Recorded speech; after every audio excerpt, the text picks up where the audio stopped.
1948. Sore itu hati Kiai Sulaiman Zuhdi sedang gelisah. Sejak menerima undangan tadi siang, hatinya merasakan ada sesuatu hal yang ganjil dan tidak beres. Sebagai seorang kiai yang memiliki kepekaan spiritual dan kedekatan dengan Sang Halik, ia berfirasat bahwa sesuatu hal yang besar bakal segera terjadi. Namun, semua itu ia pasrahkan kepada Sang Maha Pengatur hidup manusia. Malam itu, sang kiai tidak lepas dari sajadahnya.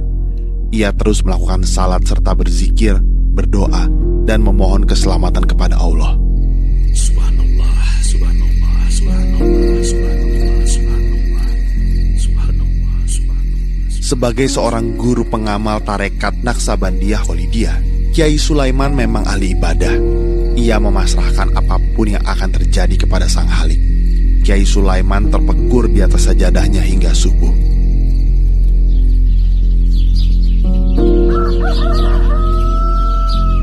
Pagi pun datang. Ibadah yang ia lakukan sepanjang malam itu telah memberinya kekuatan mental dan kesiapan. Ia pun sudah ikhlas dengan apapun yang bakal terjadi dan menimpa dirinya. Bu, Bapak rapat dulu di kabupaten ya. Iya, Pak. Loh, tapi Bapak kenapa murung? Biasa aja kok, Bu.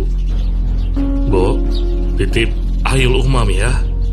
Usai sarapan yang telah disiapkan istrinya, Kiai Sulaiman bergegas pergi memenuhi undangan rapat di kabupaten. Tak lupa ia titip pesan kepada pembantu yang merawat anaknya, Ayul Umam, baik-baik. Ayul Umam saat itu masih berumur 2 tahun.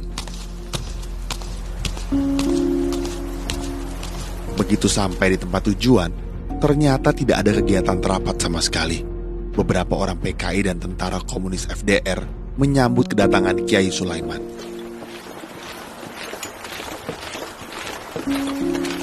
Selamat datang Kiai Sulaiman. Monggo, silakan duduk.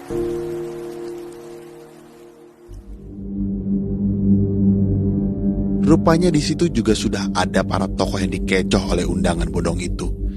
Bersama ratusan tokoh dan para santri dari berbagai daerah lainnya, mereka kemudian digiring ke pabrik gula Gorang Gareng. Mereka dikumpulkan di loji atau gedung di pabrik itu.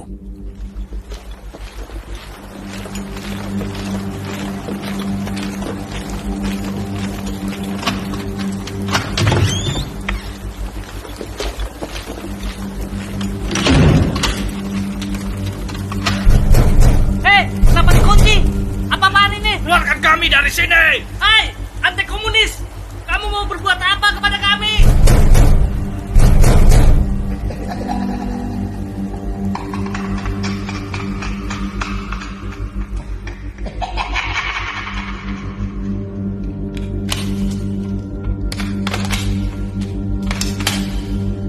Bodar kalian semua.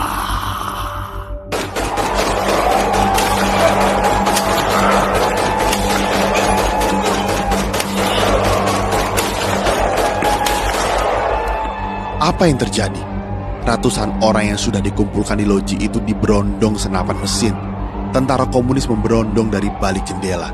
Rupanya ada satu orang yang berlindung di bawah jendela dan luput dari berondongan peluru. Rokib namanya. Ia masih kerabat Kiai Sulaiman. Ia berlindung dalam keadaan telanjang tak berpakaian. Rupanya orang-orang yang ada di situ sebelum dihabisi ditelanjangi terlebih dahulu.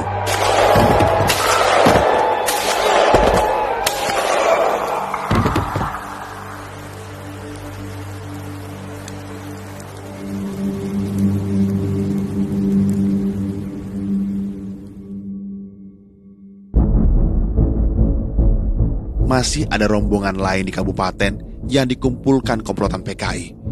Kiai Sulaiman termasuk yang berada di dalam rombongan tersebut bersama 200 orang lainnya. Mereka tidak dihabisi dalam loji, tetapi dimasukkan dalam gerbong kereta Kertapati. Mereka kemudian dibawa ke desa Sojo.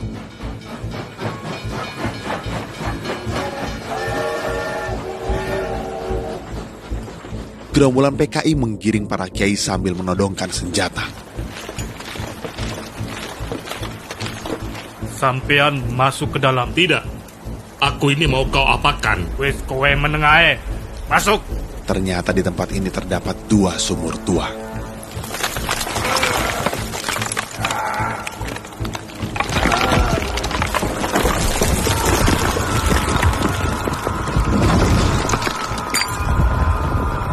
Kiai Sulaiman bersama 200 orang lainnya dikubur hidup-hidup dan dihujani bebatuan dan batu kapur.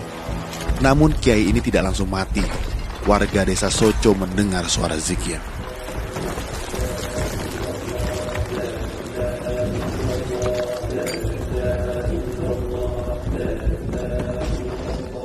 Suara zikir menggema berulang-ulang di seantero desa.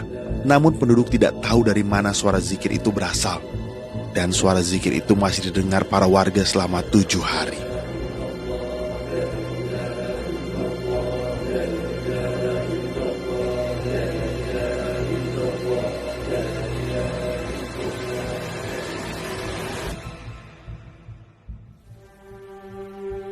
Keluarga besar pesantren di Mojopurno berduka mendengar berita pembantaian itu.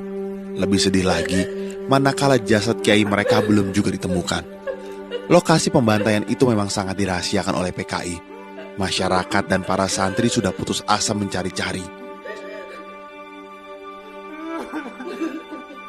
Allah Maha Besar dan Maha Tahu akan senantiasa memberikan petunjuk dan memberi pertolongan kepada hamba-hambanya dengan cara yang tidak diduga. Lokasi pembantaian itu akhirnya diketahui 100 hari kemudian. Ini gara-gara ada seorang anggota tentara komunis FDR yang melewati desa tiba-tiba kesurupan dan mengigau bahwa ia ikut melakukan pembantaian di Sumur Soco. Aku sing pateni santri nang loji. Aku sing ngubur kiai hidup-hidup yang sumur. Aku sing pateni santri nang loji. Aku sing ngubur kiai hidup-hidup nang sumur.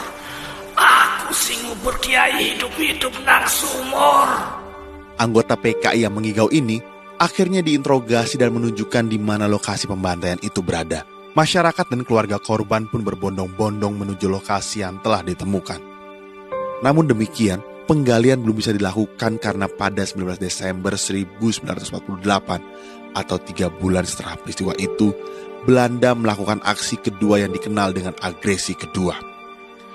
Penggalian Sumur Soco itu baru dilakukan pada awal 1950. Selain Kiai Sulaiman, beberapa kiai dan santri dari pesantren Sabilil Mutakin Takeran termasuk korban di Sumur Soco ini. Jasad para korban telah dipindahkan, sementara Kiai Sulaiman beserta beberapa korban lainnya dikuburkan di Taman Makam Pahlawan Kota Madiun. Di lokasi sumur itu, saat ini berdiri tegak monumen yang bertuliskan tempat mati syahid para pahlawan korban pemberontakan PKI Madiun tahun 1948. Di sebelahnya terdapat marmer bertuliskan daftar nama-nama korban. Tidak jauh dari monumen ini juga terdapat gerbong kereta Kertapati yang dahulu digunakan untuk mengangkut para korban.